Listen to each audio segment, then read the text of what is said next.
she is. There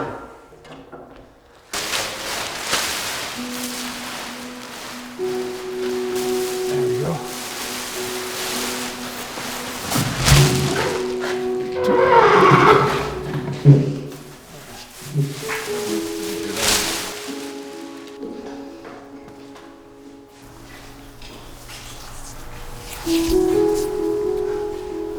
There's some really big knots up here. Bear's eye is gonna be right around here. We'll try to make it as light. We'll take as much wood off it so it's really light. Ooh, no less than 20. We need a centimeter on that. Looks good, should we cover it up? Yeah.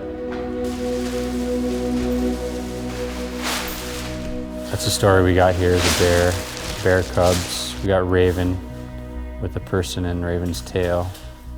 And then we got a couple of kids up here in Raven's ears.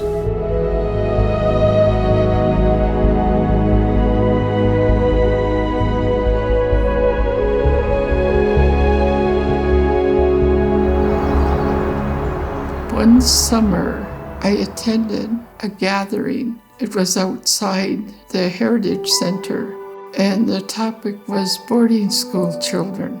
It was very heartfelt, and I knew where it was coming from, the hurt that we feel.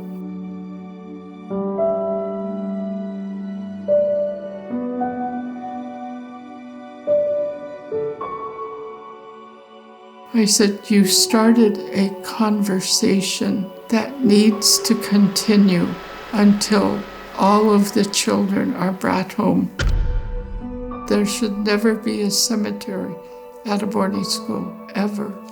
I said, I think this would be a great memorial park to have people come and honor boarding school children, the survivors that are going through the experiences that they have with their families.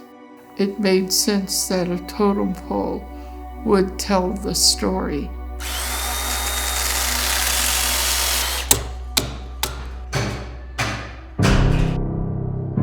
My name is Squayance. I'm a member of the Haida Nation. My English name is TJ Young. My brother and I grew up carving. I think the totem pole, it documented our history, it documented our stories. It's such a beautiful art form. To be ancestors from these people who've seen the world in this way and depicted it in this way. Just to be part of that makes us proud to be Haida and proud to do what we do. First cuts are always good to get to because, the project's kind of going now. Everything we do is trying to keep on track with what our ancestors laid out. They've spent many, many, many hours perfecting that craft. We need to make sure that we uphold the level of art that they're trying to push 200 years ago, We're representing our tribe and our native people with the art we do. Yeah, right here I'm working on the raven who's in human form but still has his beak here in the bottom. So I'm roughing out Raven's face right here. You can see we got some knots to deal with. We look at it as paying homage to those generations who went through the boarding school and residential school process. More than anything, we're gonna try to carve a totem pole that represents all of them. The bear mother story is the story about a woman getting kidnapped in the woods. She's in the woods berry picking and she gets kidnapped by a bear. The bear ends up marrying her and having 2 kids. There's different variations between the Tlingit, Haida, and Tsimshian, but that same story is depicted many times on different poles. To a lot of them, it was a pretty dark time. We're trying to address the generational traumas from that. So the bottom kind of more or less shows the metaphor for the kids getting taken by you get to the top of the totem pole. The kids are in much better hands in the first place with Raven. We're trying to get it from all angles and really tell a story and pay homage to these generations of they were just kids at the time who showed how resilient you can be. If they didn't make it through that, who knows where we would be. Our culture, who knows where we'd be. So we're just trying to pay our respects to them. Raven's still very much a part of the kids' future, and she's also going to have 2 children in her ears. Raven's taking care of them. Raven's protecting them. So that's kind of symbolic of our culture and how Raven was our culture hero.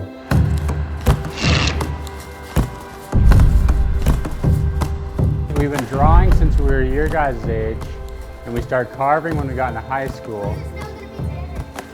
And now we're carving big totem poles. When we're finished with this one, and we're all done, we're gonna bring it over to the yard and raise it over there.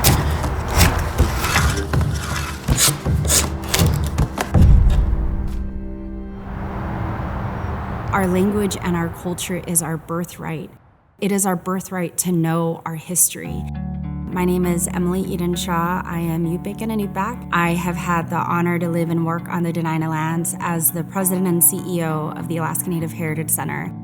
When you look at Alaska Native boarding school history, a lot of people don't understand this history. We might have been walking with the trauma that stems from this history, but a lot of us don't grasp what truly happened and from a system level, how it was carried out. In order to get healing, you need to know what you're healing from. And that only comes from truth. A big thing when looking into boarding schools is knowing that first off, like, there's very little information known or even being taught, and what information that has been taught is really kind of propaganda-ish. And so, yeah, a big part of what we're doing is actually interpreting this history and understanding it. We still don't know the complete story as to why these things happened, where they happened, and what are the continued effects. With the system and see if it works. A big part is looking and being able to reconstruct this history from the very get-go and figuring out where these ideas came from that created these boarding schools and really made it permissible for all these churches and the federal government to be able to do what they did.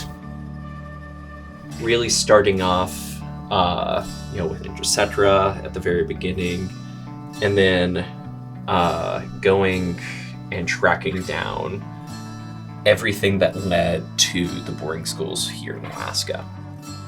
It's such a complex history. As the only statewide living organization that's dedicated to working with every single Alaska Native cultural group in this state, it is our responsibility to lead this work, to understand what happened to our people, because at the end of the day, we have a right to know.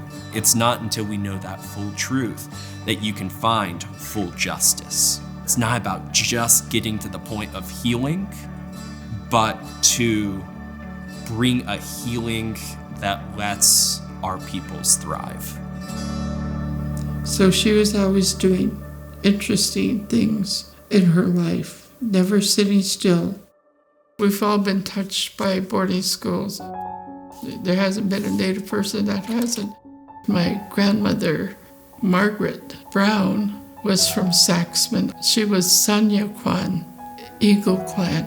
She attended Carlisle in Pennsylvania, the Carlisle Indian School. She was raised in Carlisle. At 7 years old, being shipped to Carlisle and 24 days cross country, and she graduated from Carlisle. Hats off to her, because very few graduated from Carlisle. And she graduated from college, teacher's college. This picture was her first teaching job. Looking at my family, my father was raised by many family members, many relatives, because my grandmother didn't know how to take care of him. He was very much an alcoholic. I couldn't take it. I think when I turned 21, I just said, I can't do this anymore. I've got to go. We've all been trying to heal ourselves. What's a red cedar? One by ones. Wow, you bring your carving tools? I've now come to the point where I honor my grandmother. This is perfect. She was so strong to survive Carlisle and to survive and pay her way to college and to work. What a tribute. Isn't it wonderful? Yeah, come full circle with my grandmother. So here's the sketch. So we got bear mother and 2 bear cubs. And then standing on top of her is Raven. She's in human form. And there's gonna be a face inside Raven's tail. We're not sure who that character is. We were gonna ask you if we wanted us to represent anybody. Do you know that I'm Raven? You're a Raven? And Well, then that could be you. our Sonia Kwan is bear. Oh, really? Yeah, what a coincidence. I am now very proud of my grandmother for being a survivor and being just a tenacity to, face and confront and move forward. And I've continued to do that with my life. The totem pole will honor all of the boarding school children. It'll be a very healing time for a lot of our people.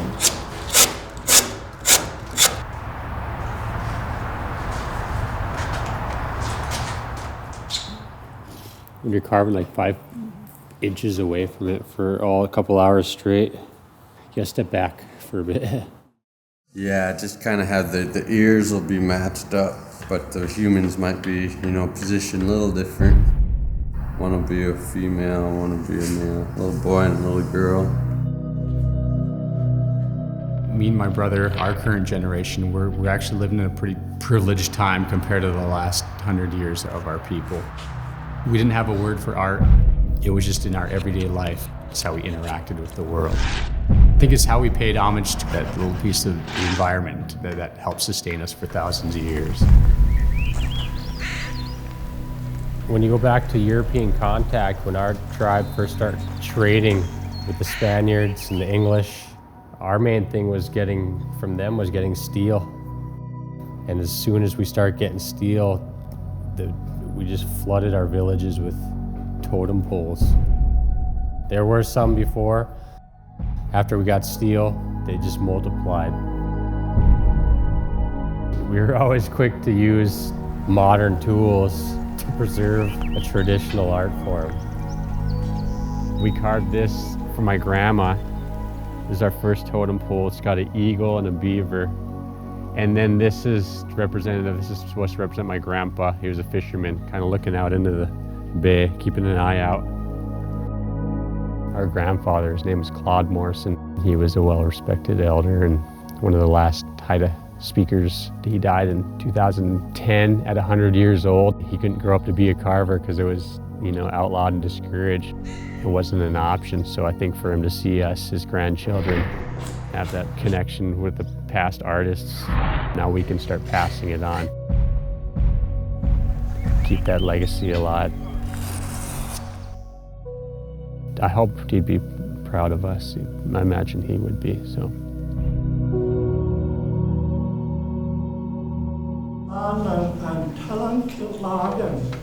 Greetings, good afternoon, our good friends, good people. We are happy to be here. Today is a very special day. For a couple generations, just practicing our culture was outlawed and discouraged and punished. Your Haida name becomes a part of your identity.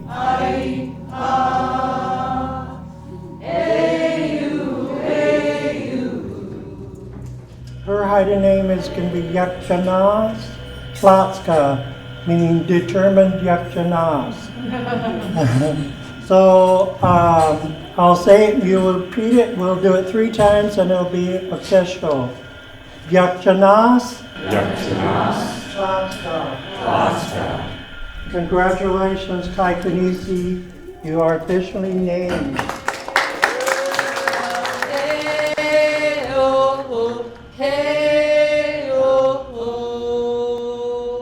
We We feel it's such a privilege to be able to do this now. It's like you're continuing something that was almost broken. That's the thing, it goes way back, 1,000 years or so. Just the idea that we're helping keep that going, preserving that art form is inspiration for us.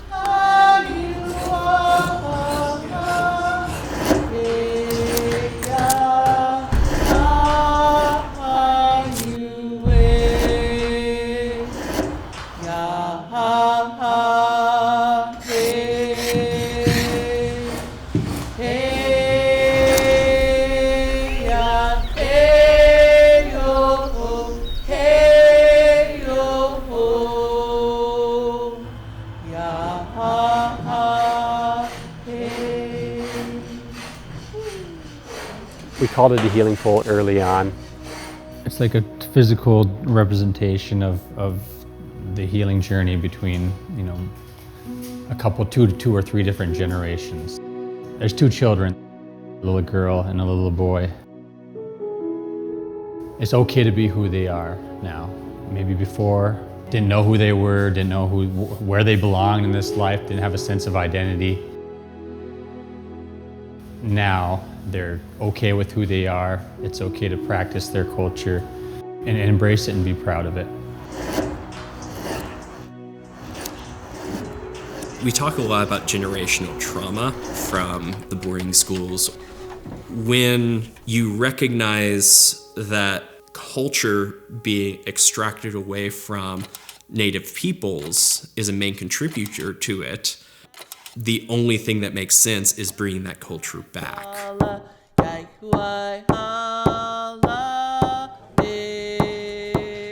Not only in terms of events, but also it becoming your identity again. It also lets us know that we're never actually alone, because as Native peoples, community is everything.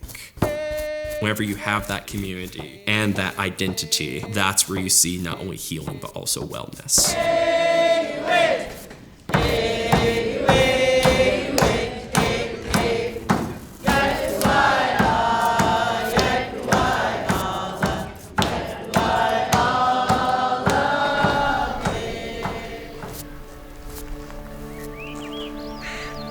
What we're seeing now here at the Heritage Center, when we bring up the topic of boarding schools, it's always in the context of healing.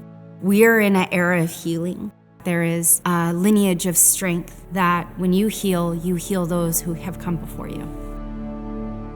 Hopefully with this totem pole going up, it'll help a lot of the people from those generations or people who experienced boarding schools and residential schools to talk about it. You keep things bottled up, it's not really healthy. Hopefully it gives them an open space to actually start a dialogue again. We are raising a totem pole today, a healing totem pole, but part of that also comes with memorial. And remembering those who we lost during the boarding school and those who came back not the same. This has come full circle in that it's been very much a healing journey, and it's very emotional.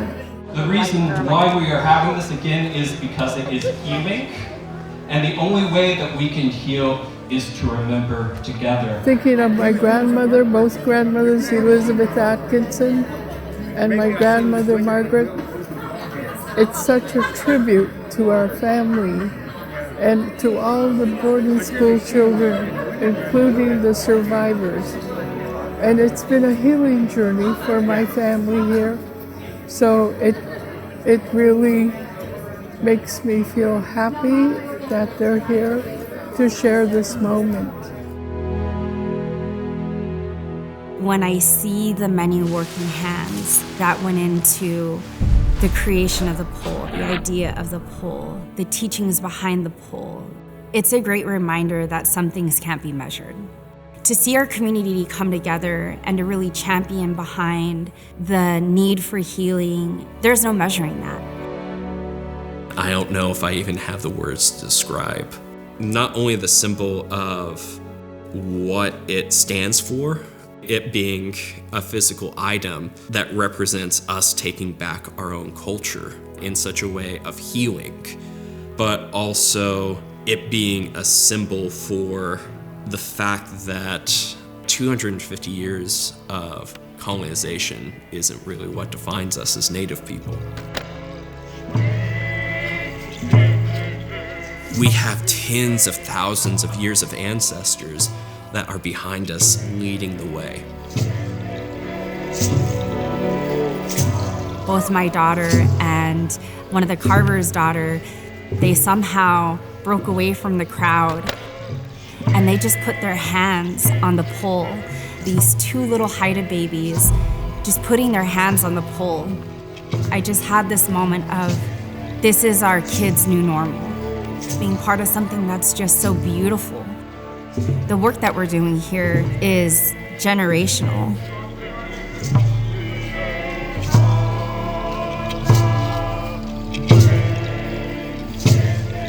Why imagine the totem pole being raised? I imagine those who came before us helping raise it.